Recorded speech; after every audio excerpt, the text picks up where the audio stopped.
What is up, console superstars, and how are you all doing today? I'm hoping that you are all going to have, or are actually already having, a priceless day and night. Here we are continuing our Alex Rodriguez road, whoa, not road to the show, but his farewell tour.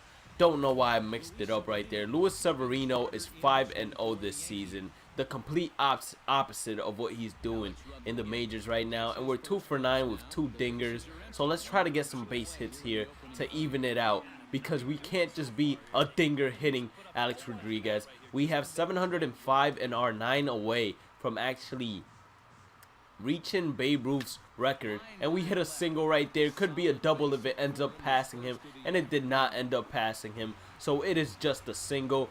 But right there we evened it out a little bit, as we are just not a home run hitting A-Rod, and we extended the streak now to 14 games. I believe that is Greg Bird hitting, and 2-2 count, 2 outs. He hits a grounder to the third baseman, and they're just gonna make the throw to second base and get the easy force out here. And these will most likely be the final 2 games against Kansas City in this month.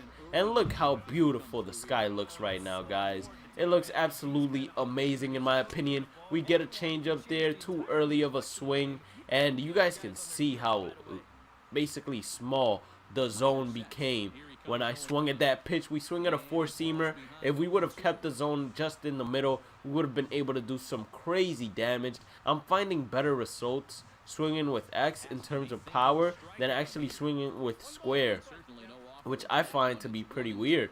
I feel like when I swing with square, most of the times I'm hitting pop-ups and fly balls, but with X, I just get really good, I want to say, line drives, and the home runs are no doubters as well. So right now, we've just been swinging with X. Ever since we hit 700 home runs, we've been swinging with X. And right there, that at-bat was useful, as it was a sacrifice fly, and it drove in 1 run. So we're 1 for 1 with a single and a sacrifice fly. It's 3-3 tie game right now. We have an opportunity to get on base and try to light up a spark. We swing at that high fastball, which absolutely looked delicious to me, but we just foul tipped it and we were just late. So next pitch, we need to basically try to read it and try to smack it and get an extra base hit or a single. A single will do. We don't always need that extra base hit, honestly speaking.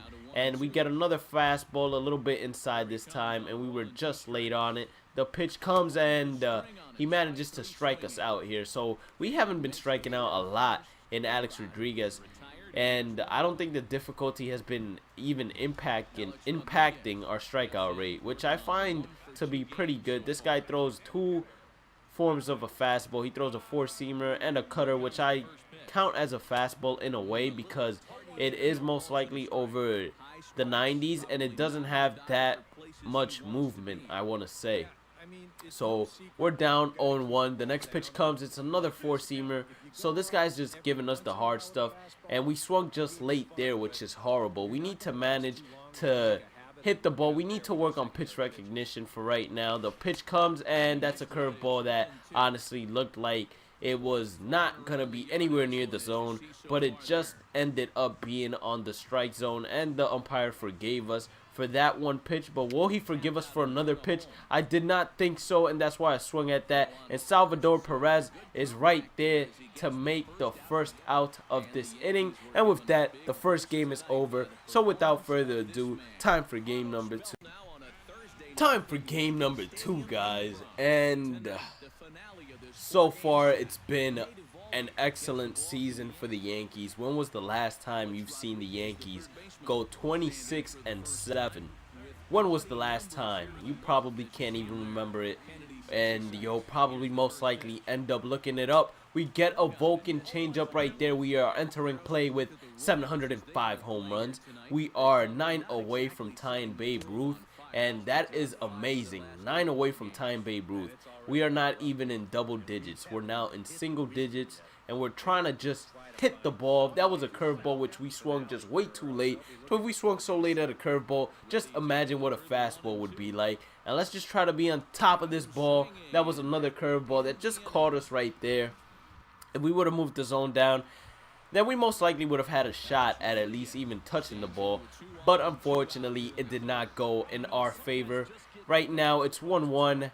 Runners on the corners basically, and he throws a four-seam fastball for a strike. That four-seam fastball could have been demolished to right field. Most of our home runs have been to left field or straightaway center. There hasn't been too many home runs to the opposite field. Just a bunch of foul balls that A-Rod flips his bat thinking that they are absolutely goners. But it's an 0-2 count. We're down on the count. We're not trying to K. I was gonna say we're not trying to strike out again, but we do have 2 strikeouts, and now we have the bases loaded. So it's time to fix this attitude up. It's time to actually do something productive for the team. We get an inside fastball, which we're not swinging at. They better be careful, because I'm almost positive that A-Rod hit his first grand slam of the season against them, and it would be a shame to see A-Rod hit 2 grand slam against them. And wow, that Vulcan change was right there, but we were just a little bit early. If we would have waited on it a little bit more, just a little tiny bit more, guys, that pitch would have been one that many of you would have been like, that is the pitch that A-Rod hit a blast on, and we ground out into a double play. Therefore, we do not get an RBI, but a run still scores, so that's the positive. And we're not trying to end this hitting streak. We have a 14-game hitting streak on the line. It's 7-4 in the bottom of the 8th, so we have to manage a way to get on base through a base hit.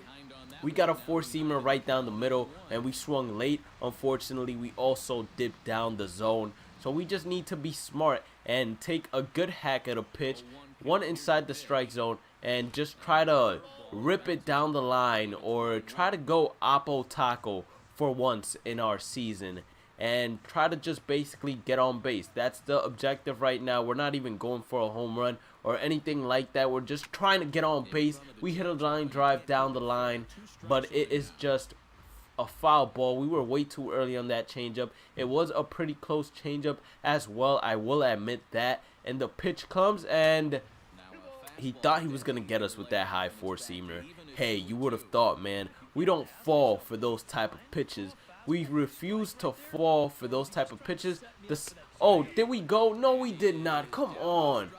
Our first 3 strikeout game in well, that is our first 3 strikeout game ever. And with that, this episode is over.